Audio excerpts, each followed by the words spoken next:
오늘 본문은 아주 살벌한 사건이 기록된 내용이죠.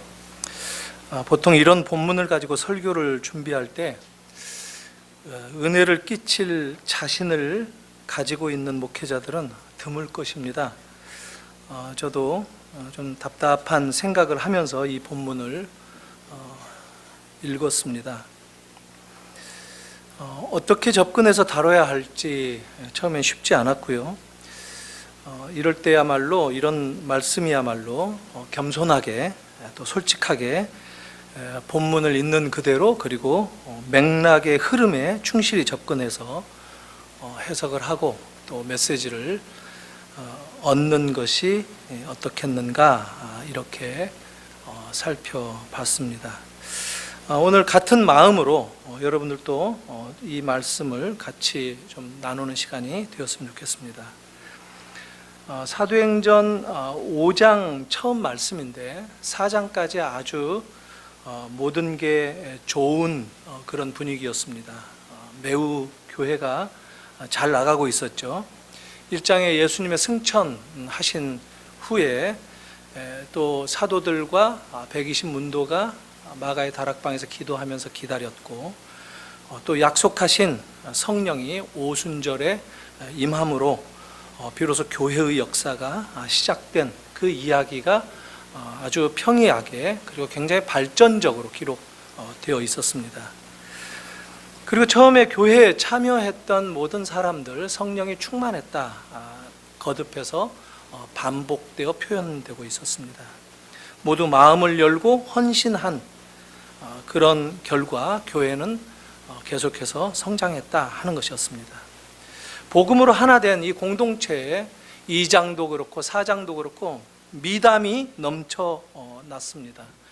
교회는 계속해서 아름다운 분위기 가운데 성장을 했다고 합니다. 은혜가 넘쳤습니다. 분위기가 아주 좋았었습니다. 그리고 4장 마지막에 요약된 이 교회의 그때 당시의 모습은 말 그대로 아주 참 대단한 그런 모습이 틀림없어 보였습니다.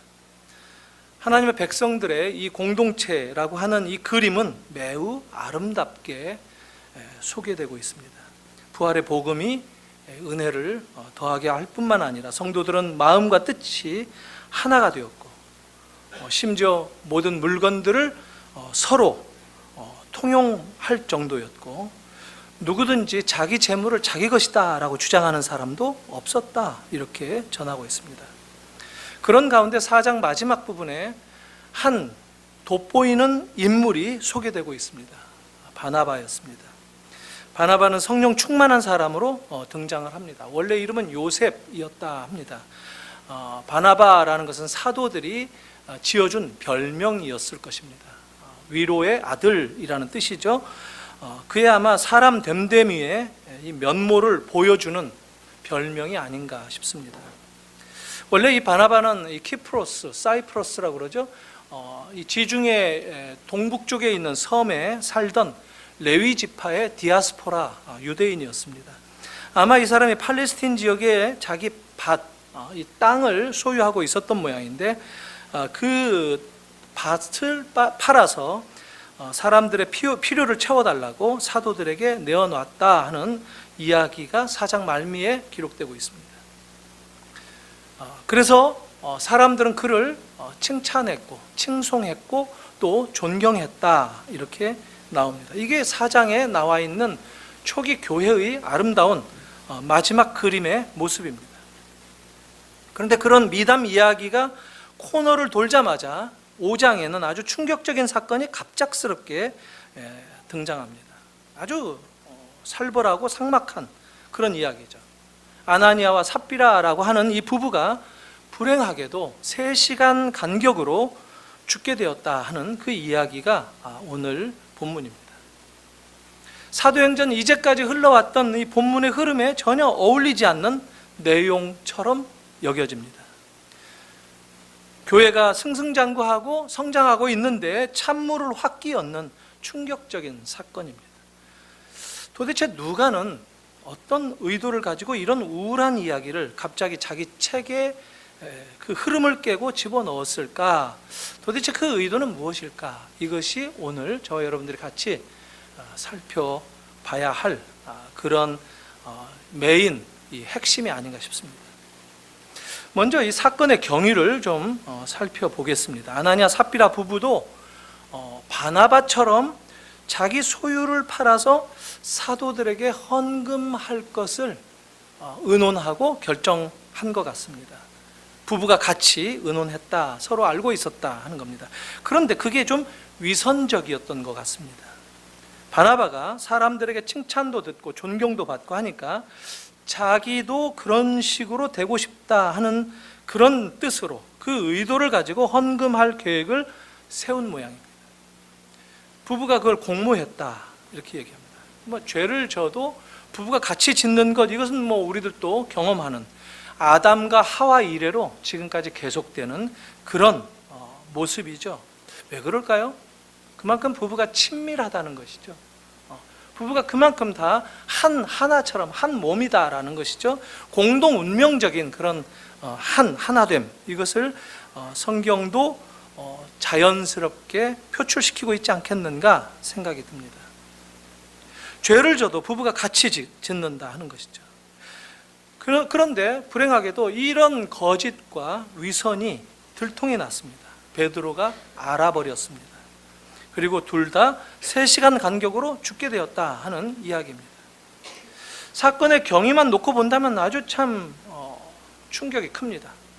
거짓말 좀 했기로써니 헌금 좀 하려다가 덜 냈다고, 그렇다고 즉결 처분으로 죽게 되는 이런 이야기가 오늘 우리들의 시각에서 어떻게 이해할까 아주 난감합니다.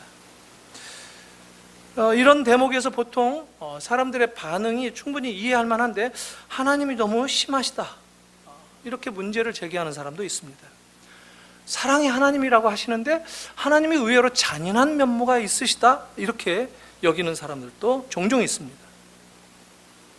물론 죄를 졌고 잘못했지만 그렇다고 죽일 만큼 큰 죄인가 의문을 제기하기도 합니다. 이런 식으로 죽이신다면 도대체 누가 살아남을 수 있을까? 물론 요즘엔 그런 식으로 죽이시는 경우는 거의 없어 보입니다. 흔하지는 않다는 거죠. 어쨌든 예수님의 사랑, 예수님의 은혜가 나타나는 이 복음의 원칙, 복음의 원리, 복음의 정서에 비추어서도 맞아 보이지 않습니다. 이렇게 놀랄 만큼 갑작스러운 사건이다. 이것은 틀림없어 보입니다. 그런데 오늘 본문의 의미를 이해하기 위해서는 가장 먼저 누가가 왜 어떤 의도로 이런 이야기를 우리에게 소개하는가, 왜 이런 이야기를 쓰고 있는가 하는 것을 아는 것이 필요합니다.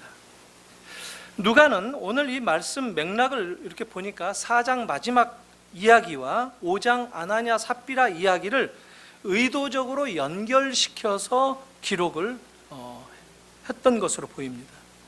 그러니까 4장 마지막 바나바 이야기와 5장의 아나니아 삽비라 이야기를 대조적으로 기록했다 하는 겁니다. 5장 1절에 어떻게 시작하느냐면 그러나로 시작합니다. 우리말 성경은 이게 빠졌어요.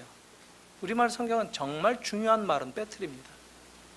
왜 그런가 참 모르겠어요. 한번 잡고 막 그냥 이렇게 흔들면서 물어보고 싶어요. 왜 뺐냐?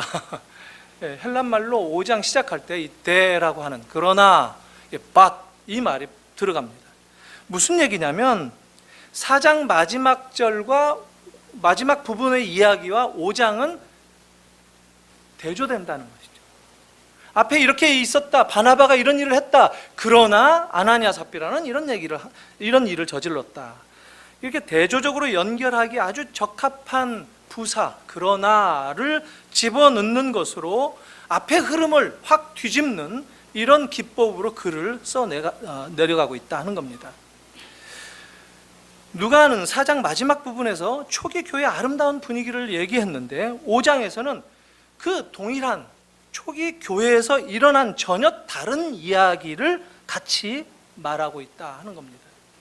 바나바의 아름다운 헌신이 기록되었는데 교회의 하나된 분위기가 이렇게 기록되고 있는데 아나니아 부부의 위선과 거짓된 일들도 공존했었다 하는 것을 누가는 말하고 있습니다. 이 둘을 대조시킨다는 거예요. 바나바의 이야기와 아나니아 부부의 이야기를 대조시켰습니다. 교회의 밝은 면도 있지만 교회의 어두운 면도 있다 하는 것을 대조시킵니다. 성령이 주도하는 교회에 사탄도 가만히 있지 않는다라는 것을 누가가 보여주고 있다는 겁니다. 은혜가 넘치는 곳에 죄도 있다 하는 겁니다. 그걸 보라는 겁니다. 우리로 하여금 교회의 면면을 보다 정확하게 보고 정확하게 인식하라. 이것이 누가가 이런 이야기들을 대조시키는 의도였다는 것이죠. 바나바는 성령으로 그런 헌신적인 일을 감당했다라고 하고 사람과 하나님께 칭송받고 사랑받았다라고 하는데, 그러나 아나니아 부부는 성령이 아니라 다른 영, 거짓의 영, 거룩과는 반대되는 부정의 영, 사탄의 영의 조종을 받았다라는 겁니다. 그래서 칭송받는 대신 심판을 받게 된다. 아주 혹독한 벌을 받았다. 이 이야기를 대조시키는 것입니다. 베드로가 3절에서 아나니아에게 분명하게 얘기하고 있죠. 사탄의 영이 가득해서 하나님을 속였다라고 말합니다. 어찌 네 마음에 사탄이 가득하여 성령을 속였느냐. 그리고 베드로는 4절 마지막 부분에 한 번 더 강조해서 말합니다. 네가 사람들이 아니라 하나님에게 거짓말을 했다. 이게 문제의 핵심입니다. 진짜 이 사람들이 저지른 사건의 핵심이 뭐냐면 돈의 일부를 감췄다 하는 것이 아니라 하나님을 속였다는 것입니다. 공동체 안에서의 위선과 거짓이 그토록 파괴적이다라는 것을 얘기합니다. 존 스토트 목사님, 영국에 지금 돌아가셨지만 20세기 복음주의 운동을 주도했던 이런 목사님입니다.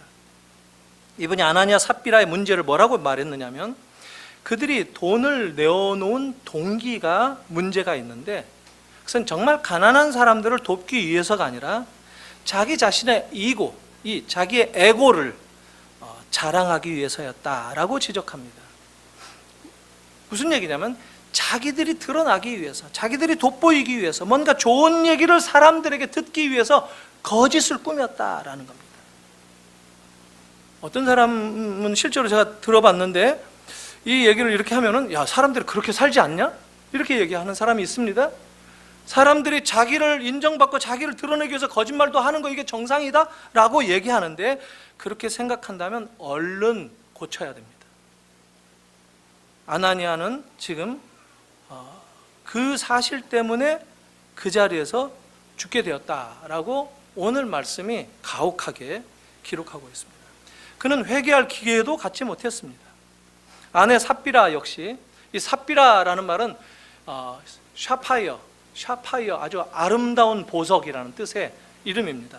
이름하고는 정반대 어두운 이 운명을 살다가 떠났는데, 남편이 죽은 줄도 모른 채, 남편이 죽었다는 얘기를 듣지도 못한 채 남편 찾으러 왔다가 베드로에게 또 그대로 죽습니다. 왜 3시간 후에 왔을까? 여자가 화장하는 시간이 3시간 걸리나? 암만 생각해도 답이 없어요. 정확하지 않아요. 사실 목회적으로 본다면 목사는 오히려 이런 사람들을 보살펴야 됩니다. 베드로가 이렇게 하는 건 정말 가혹한 것이죠. 신앙적으로 더 잘 가르치고 기다려주고 해야 맞는데, 오늘 본문에 보면 사도들은 그런 것 전혀 없습니다. 도대체 왜 그렇죠? 이해하기가 쉽지 않습니다. 다만 추측하자면 누가는 지금 자기 입장에서 초기 교회의 역사를 있는 그대로 설명하고 묘사하느라고 그대로 다루었을 것이다, 이런 생각이 듭니다. 지금 교회가 성령의 도우심으로 복음 전파를 하면서 성장하는데 지금 그 쭉쭉 나아가고 있지만, 다른 한쪽으로는 긴장도 하고 어두운 면도 있었다라는 겁니다. 1세기 교회 역시 완전하지 않다라는 겁니다. 우리와 비슷하다라는 겁니다. 사실 하나님의 백성들의 이 공동체가 단 한 번도 완전했던 때는 없습니다. 왜 그렇죠? 언제나 사탄이 교회를 방해하고 공격하기 때문입니다. 베드로의 말을 살짝 바꿔서 이해하기 쉽게 정리해 보면, 사탄이 아나니아 삽비라 부부에게 속삭입니다. 그 돈 다 낼 필요가 있겠느냐, 너희에게도 돈이 좀 필요하지 않겠는가, 이렇게 부추겼고, 그런 거 문제도 되지 않는다라고 소삭거렸습니다. 이런 뭐 사소한 거짓말을 한다 한들 누가 눈치채겠는가, 아무도 눈치 못 챌 것이다 라고 한 것입니다. 사탄은 이렇게 항상 사람들에게 거짓을 종용합니다. 거짓을 이용합니다. 사탄은 그렇게 거짓되게 말함으로써 우리의 불순종을 사용하려고 듭니다. 그래서 헌신을, 우정을, 신뢰를, 건강을 해치도록, 파괴하도록 만드는 것, 이것이 사탄이 하는 일입니다. 사탄의 목적은 교회의 분열입니다. 사람들을 실망시키도록 만들어냅니다. 그리고 아주 수없이 이런 전략은 성공해 왔습니다. 공동체에 대해서 거짓말을 하고 성령의 역사에 찬물을 끼얹는 행위, 이게 어느 교회에서나 교회의 역사 속에서 목격되었던 것입니다. 사탄이 가장 잘 활용하는 도구가 바로 이런 거짓입니다. 위선입니다. 위장하는 겁니다. 속마음을 감추는 것입니다. 거짓말로 사람들과 사람들 사이를 이간질시키고 사람들의 관계나 공동체를 흔드는 말들을 사탄이 주도한다는 겁니다. 사탄이 어느 정도냐면요, 예수님을, 마태복음 4장에 나오는데 40일 금식기도 하시는 그 예수님을 유혹할 정도의 능력이 있는 게 사탄입니다. 우리를 유혹하는 것은 이건 뭐 정말 아주 쉬운 문제죠. 보통 사탄은 우리의 구원을 훔치지는 못합니다. 그러나 우리의 영적인 영향력은 파괴시킬 정도는 됩니다. 그래서 모든 신자라면 어떤 상황에서든지 사탄의 유혹에 대해서만큼은 저항할 수 있어야 됩니다.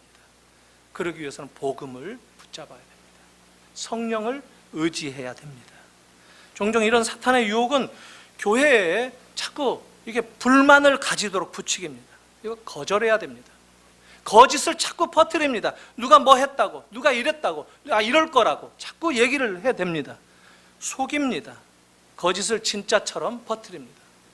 내가 들었는데 이게 이런 것 같다, 이럴 것이다.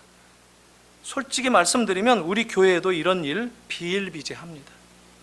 루머가 만들어져서 몇 사람들에게 전해지면 그대로 믿고 또 마구 퍼뜨려집니다. 여러 번 여러분들도 경험했을 겁니다. 주로 돈 문제입니다. 목사가 수양관을 팔아서 뭐 돈을 빼돌리려고 한다든가 상상을 초월하는 얘기를 만들어냅니다. 그렇게 해서 심지어 교회를 떠난 사람도 있습니다. 우리 교회는, 저는 개인적으로 이런 불신이 해소됐으면 좋겠습니다. 지난 5년간 주기적으로 있어 왔습니다.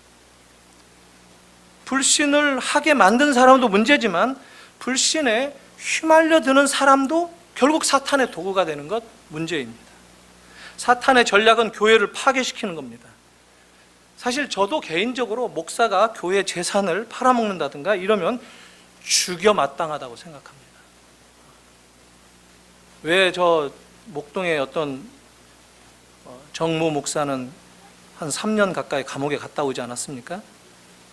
겉으로 드러난 액수는 31억인데 저도 뭐 문서 다 읽어봤어요. 짐작하면 그 몇 배 되겠죠? 제 정서로도 그건 죽여 마땅합니다. 저는 그런 생각을 한 번씩 해봐요. 성폭행범들 살다가 나오면 전자 발찌 채우잖아요. 목사들도 이렇게 뭐 횡령하거나 하면 액수만큼 해가지고 발찌를 채우든가 아니면 목걸이를 크게 한다든가 뭐 티가 나도록, 그래서 저 사람은 저런 사람이다 이렇게 한다든가. 뭐 비자금 만든 사람들 마찬가지입니다. 800억 비자금이면 800억만큼 800년 동안 그렇게 차고 다녀라 이렇게 한다든가. 그런 좀 발상 좀 어떻게 할 수 없나 이런 생각이 저는 듭니다. 그런데 거짓으로 돈 문제를 만들어서 퍼뜨리고 사람들을 이간시키고 하는 사람들도 마찬가지입니다. 이 사람들 회개해야 됩니다. 아나니아 삽비라 사건은 아주 무거운 얘기죠. 오늘날은 이런 일이 그대로 일어나지도 않습니다. 사실 탐심과 거짓, 위선의 죄, 이건 우리 모든 신앙인들을 넘어뜨리는 죄이기도 합니다. 물론 그렇다고 그 자리에서 죽어나갈 만큼 큰 죄는 아닐 수 있습니다.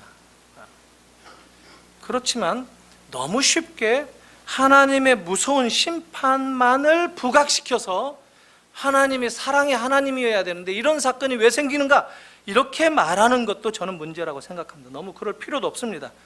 우리 한국교회는 특별히 하나님에 대해서 항상 너무 좋은 면만 부각시키고 강조하는 경향이 짙습니다. 사랑의 하나님, 교회가 그러면 되느냐 이런 얘기들 항상 해요. 그러다 보니까 죄를 짓고도 무서운 줄 몰라요. 경건하지 않습니다. 거룩하지도 않아요. 많은 사람들이 거짓말을 막 뻔뻔하게 하면서도 얼굴색 하나 안 변하는, 죄를 두려워하지 않습니다.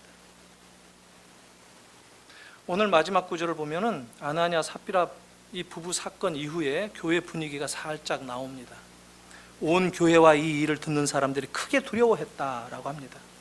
크게 두려워했다. 메가 피어링이라는 말입니다. 아주 엄청나게 무서워했다. 뭘 무서워했겠어요? 하나님을 경외했다라는 겁니다. 이런 사건이 교회에서 생기고 그러면은 교인들 다 은혜 떨어져 가지고 교회 떠나 가지고 초대 교회가 없어졌다 이런 얘기가 나오는 게 아니고 하나님을 경외하게 되었다라고 얘기합니다. 교회가 문 닫았다 이런 말 없습니다. 사람들이 무서워서 교회 다 떠났다는 얘기도 없어요. 오히려 교회가 하나님을 두려워하였고 거룩을 회복하였다라고 얘기합니다. 경건을 회복했다라고 얘기합니다. 이게 교훈입니다. 저는 이 말씀과 더불어서 끝으로 한 인물만 좀 연결해서 기억했으면 합니다. 여호수아서에 나오는 아간이라는 사람입니다. 얼핏 보면 이야기도 비슷합니다. 아나니아 부부 사건과 매우 비슷합니다. 이스라엘이 가나안 땅을 정복하는 그 초기 이 전쟁을 치러야 하는 상황 가운데서 가나안의 입구 처음 들어가는 길목에 여리고성이 있었습니다. 난공불락의 요새입니다. 가장 오래된, 지구상의 가장 오래된 도시 가운데 하나가 여리고성으로 알려져 있죠. 그 여리고를 힘 하나 안 들이고 하나님의 지시를 따라서 뱅뱅 돌다가 무너뜨린 이 이스라엘이 두 번째 아이성에서는 대패합니다. 아이성은 여리고성에 비하면 뭐 사실 힘 안 들이고 가서 그냥 밀고 들어가기만 하면 정복할 수 있는 그런 성이었어요. 그런데도 아주 사람들이 그냥 다 죽고 패하고 쫓겨왔습니다. 여호수아가 하나님 앞에 엎드려서 도대체 이게 어떻게 된 것인가 하고 여쭙습니다. 하나님이 여리고성에 내렸던 그 지침, 거기에서 노략질하지 마라, 전리품을 취하지 마라, 개인들이 취할 것을 허락하지 않겠다라고 하신 그 말씀을 어겼다는 겁니다. 이스라엘 백성들도 전쟁을 치르는데 이방인들도 전쟁을 취해서 전쟁에서 승리하게 되면 그 나라의 이 금은 보안이 뭐니 개인들이 가지고 있는 것까지도 다 노략질을 하고 하는 게, 전리품을 취하는 게 그때 당시에 이 관행입니다. 하나님의 백성은 달라야 된다는 것이죠. 전쟁을 하더라도 전리품 취하지 마라라고 하나님이 명하셨어요. 그런데 그 전리품을 취했기 때문에 아이성에서 실패했다. 그래서 그 문제를 해결하라. 정결을 회복해야 된다라고 하나님이 말씀하셔서 여호수아서 7장에는 제비뽑기 해가지고 이렇게 지파별로 줄여 나가고 하면서 아간이 뽑히게 되었습니다. 그런데 그 가운데 18절인가 여호수아가 이상한 표현을 씁니다. 아간에게 네가 자백을 함으로써, 있는 그대로 솔직하게 말을 함으로써 하나님께 영광을 돌리도록 하라, 이런 얘기를 합니다. 아니, 제가 죄를 졌습니다, 제가 숨겼습니다 라고 자백하는 게 어떻게 하나님께 영광이 됩니까? 그러면 영광이 아니라 이 도둑놈 네가 그럴 줄 알았다 그러면서 그냥 그 자리에서 쳐 죽이겠죠. 그런데 여호수아는 그걸 그렇게 함으로써 자기가 죽게 될 판인데 그 죽음을 통해서 하나님께 영광을 돌리라 하는 겁니다. 저는 이게 이해가 되지 않았어요. 여러분, 어떻게 죄 짓고 죄를 죄값을 받는데 하나님께 영광이 돌아가겠어요? 그래서 제가 추측을 해보는 건데, 죄를 아간만 졌을까 생각을 해봅니다. 이스라엘 백성들의 특징상 죄를 지으면 항상 단체로 짓지 않습니까? 모든 백성들이 같이 짓지 않습니까? 물건을 훔쳤는데 신할산 외투, 아마 모피코트쯤 되겠어요. 은 덩어리, 금 덩어리를 이 장판 밑에다가 숨겨놨다는 거죠. 근데 어떻게 아간만 그렇게 숨겼겠어요? 저는 이스라엘 백성들 너나 나나 할 것 없이 다 하나씩 챙겼을 것이다 라고 추측이 됩니다. 그럼 왜 아간이 제비가 뽑혔는가? 아간이 대표로 뽑힌 거예요. 그래서 그 죄를 그가 짊어지고, 물론 자기도 잘못했죠. 자기의 죄의 대가를 짊어지되 모든 사람들의 죄와 더불어서 같이 아골 골짜기로 가는 것입니다. 그래서 그것도 그렇게 하나님의 영광을 돌릴 수 있었다라고 표현된 것이 아닌가 싶습니다. 그래서 그 아골 골짜기에서 죽게 된 이 아간의 이야기는 우리로 하여금 죄가 자기 죄를 짊어지고 죽게 된 아간이지만 자기의 죄가 없으신 분인데 모든 사람들의 죄를 짊어지고 골고다 언덕을 올라가시는 그분을 떠올리도록 만드는 사건으로 기록되고 있다라는 겁니다. 그래서 하나님께 영광이 된다는 것이죠. 저는 아나니아 삽비라의 이야기도 마찬가지로 생각합니다. 우리 모두의 연약함과 거짓과 위선에 농락당하는 그런 죄를 아나니아 삽비라 이 부부가 대신 짊어져 줬다라고 생각할 수도 있다는 겁니다. 우리는 다른 사람들의 죄에 대해서 마땅하다, 너는 죄인이다라고 쉽게 돌을 던진다는 것이죠. 그러나 그는 그의 죄로 인하여서 벌을 받는 게 마땅하거니와, 그럼에도 불구하고 우리 자신들은 그것을 나를 돌이키고 나를 더 정결하게 만드시기 위해서, 나를 더 거룩하게 만드시기 위해서 하나님께서 나에게 주시는 메시지다라고 받아들이는 것이 믿음의 관점에서 옳다라고 여겨집니다. 사랑하는 성도 여러분, 아나니아 삽비라 부부의 이 깜짝 놀랄 만한 살벌한 이야기가 우리에게 유익이 되기를 바랍니다. 우리가 거룩해지기를 주님은 원하십니다. 우리가 거룩하게, 흠도 없게, 그리고 정결하게 주님께 드려지기를 주님은 원하신다는 겁니다. 이것을 우리 교회가, 여러분들의 가정들이, 우리 개개인들이 회복하는 이 자리가 되기를 주님의 이름으로 축복합니다. 기도하겠습니다. 이 시간 말씀을 기억하면서 잠시 한마디씩이라도 기도하는 시간 가졌으면 좋겠습니다. 주님, 2018년 새해가 시작되었는데 올 한 해 동안 더 거룩해지기를 원합니다. 주님, 더 정결해지기를 원합니다. 그러기 위해서 더 성령님을 의지하고 복음에 붙들리기를 원합니다. 주님, 은혜 주시고 주님 불쌍히 여겨주시고 올 한 해 동안 우리를 지켜주셔서 이 악한 영들이 우리를 유혹하고 건드릴 때마다 주님의 복음으로, 주님의 성령님을 의지하는 믿음으로 이겨낼 수 있는 저와 우리 가정, 우리 교회가 되게 하여 주시옵소서. 이 시간 함께 기도하겠습니다.